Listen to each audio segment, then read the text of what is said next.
When I see all these new cars and EVs coming out, it really makes me question if I should get back in the corporate world and apply for a job as a car designer, because I just love the creativity, the proportions, and the designs we see these days. It's like the joy and the excitement has returned to the profession as a car designer, and the Polestar O2 here is just another example of that. I can't wait to share my views on this design, but first, let's have a look at some of the Spec and Tech here. So the O2 is based on the new aluminum platform that will be used by the Polestar 5 sedan, which hopefully means it's gonna go into production, because as we know, the Polestar 5 is actually going into production. Since they share the same platform, it might be possible that this will as well. We can at least hope so.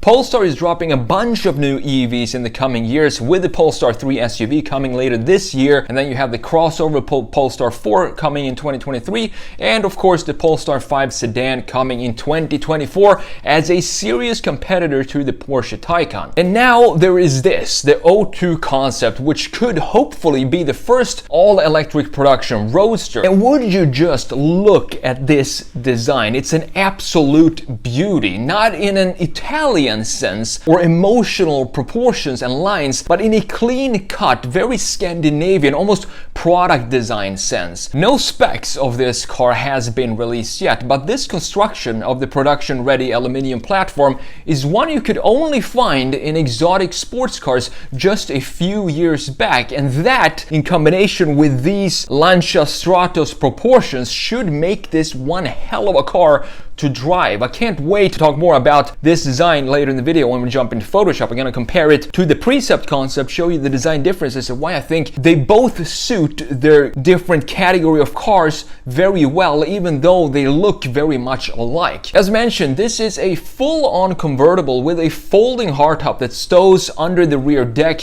and there's even space for a decent-sized back seat. In my opinion, it looks just as good with the roof down as it does with it up, and that's something that's rarely true for any convertible. The O2's interior is very similar to the one you find in the Precepts. There's a large central touchscreen floating in front of the dashboard, and all the soft materials on the inside is made from recycled polyester. Now, this is obviously still a concept at this point, and that means that we do have a couple of fun gimmicks, such as the integrated drone that sits on the rear deck. It can take off at speeds up to 56 miles per hour, and that's thanks to an automatic aerofoil that comes up to prevent wind buffeting, and then it will autonomously follow the car and film it for you so you can share it on your Instagram reel. What a time to be alive. Now let's jump into Photoshop, because we have a lot to talk about here with this design. So I want to compare it to the Polestar 5. So you have the new O2 concept up top, and then you have the Polestar 5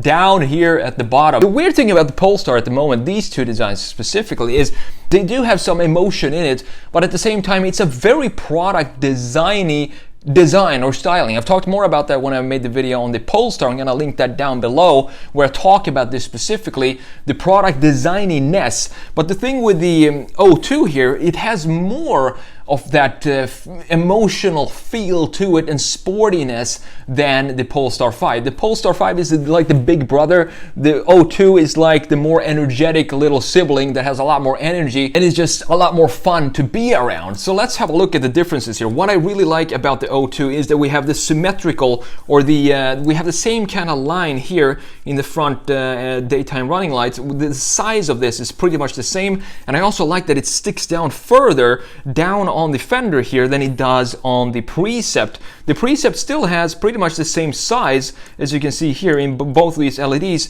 but they're very small, so they don't really follow this beautiful line here too far down or too far up, but they do that more here in the O2, and I really like that because it creates a really cool front fascia. And this is, as I've talked about before, very important to have a brand identity, whether you see this car at night or at daytime. So when you see this at night, these two almost identical flipped LEDs are gonna really hammer in the design language of Polestar, and it feels like this is a design language that they're gonna keep in their coming Polestar models as well. I think that's a really cool idea. One detail here, one key line that I really like about the O2 concept is the fender lines that go, or the bonnet lines that goes right here, we have a chamfer on top of this. So here you can see that normally we would not have this chamfer if we just look at regular sports cars, and I don't think I've seen this type or this treatment of this specific area before,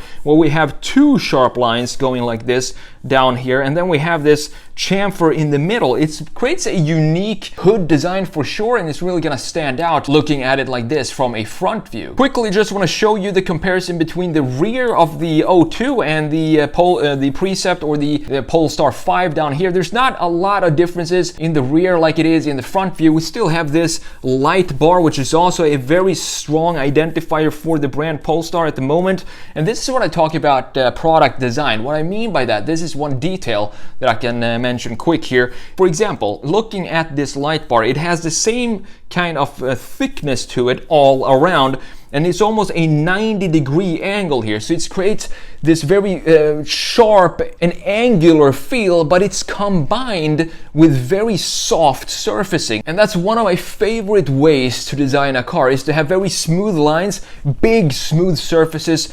intersected by a few key lines. And I'm going to show you my favorite line on this car right now when we look at the side view. But before I do that, just have a look at these proportions. These remind me of the Lancia Stratos so much, not just the proportions, but the overall, the profile or the silhouette of this car. It really looks like a Lancia Stratos. I'm going to show you those in comparison in just a minute, but first I want to show you the packaging of this thing and how short of a wheelbase this is. This is why I think this is going to be a really fun car to drive. Even though it is an EV, I understand that you lose the engine noise, the vibration and all of that, but still, if you're gonna make an EV, you might as well take advantage of the new proportions that you're allowed to create with an EV platform by making it short like this and still have enough space in the interior cabin. You even have a rear seat back here, which is something you could never have if you were to have an engine right here in the front end. But comparing this to the Polestar 5 or the Precept down here, you can see that this has a lot more movement to it. We have this line right here not having the same symmetry like we have in the Precept down here, which creates this static movement. I think it suits the segment. If you're gonna have a big luxury sedan, it needs to be more restrained, and it doesn't have to have the same kind of sporty feeling as a smaller, sportier car. And I think that's exactly what they did here. You also see the roofline here of the Precept, very long and very stretchy, stretching all the way back to the very end point right here, and it never goes back up like this, but we do have more of an angular greenhouse here on the O2 concept. That's another difference in the design that really sets these apart, not just in the design but also in the category in which they are in. So my favorite line at the moment of both of these two cars is this line right here. A beautiful line that just starts out super sharp, almost like a razor blade right here, and then fades into this massive, vast ocean of clean surfacing. And this line is currently, in my opinion, one of the most beautiful lines in any production car, and I think that's gonna continue into the Polestar 5, the production version of the Precept, because they say it's gonna be very, very similar in design to what the Precept looked like, and I'm really excited to see that when it eventually comes out. Before we compare this to the Stratos, I want to show you my favorite angle of the O2, and that is this angle right here. Slight top view from a bit of an angle, a bit of a side view. You can see the rear and the side and the top in all one picture, and this is what I mean when I said that I think this looks just as good with the roof down as it does with the roof up. Just have a look at this line right here. It's a similar line to this that we have in the side that kind of starts super strong and then creates this beautiful chamfer around here. It kind of reminds me of some Daniel Simon style design for some reason. If you look at the movies Tron Legacy and then you have Oblivion as well, this could definitely fit in one of those movies, and this is a soon to be a production car, hopefully, but it seems like it. And this is a little slot here where the drone is supposed to sit and take off and fly. That's not something I think is going to make it into production, even though I guess it would be cool to have. Not something that I would really care for, but that's just my opinion. But now let's have a look at the side view here with the top up and the top down, and then compare it to the Lancia Stratos. I'm going to show you the key features and the proportions that remind me so much of the Stratos. Here we have it, of course, with the roof down. So what I love about this design with the roof down down is that this angle right here that kicks up is almost the same angle flipped that we have down here. So this creates a nice forward movement in the design, specifically in combination with this line right here that also creates a very strong and powerful rear end over the rear axle. Although I think this would probably be a four-wheel drive car or all-wheel drive car, you still have the mass and the movement, the plantedness in the rear end. It's still intact, even though it is an all-wheel drive EV. So now let's compare it to the Lancia Stratos right here. And you can see how similar these two are in specifically their proportions. I think that the O2 here, it could potentially be a modernized version of the Lancia Stratos. It would be cool to see maybe some sort of wing back here like we have on the Lancia down there. I don't know if that's gonna ruin the design, probably. I'm not sure now that I put it out that I really want to see it there, because it has such a clean, almost clinical design. I can't put my finger on it, but Polestar, they're doing something unique here. They're doing something that I've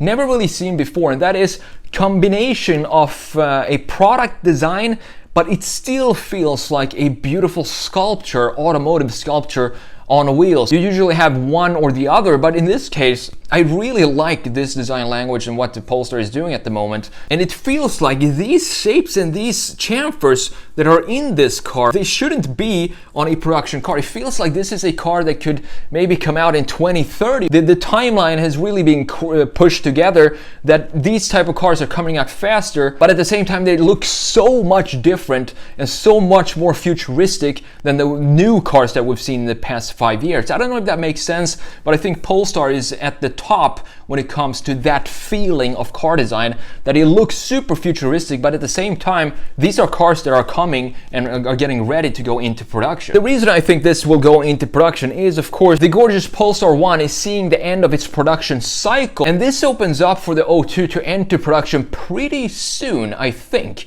And since it's based on the same high-performance platform as the Polestar 5, which is already a production version, chances are that we'll see this beauty out on the streets a lot sooner than you might think.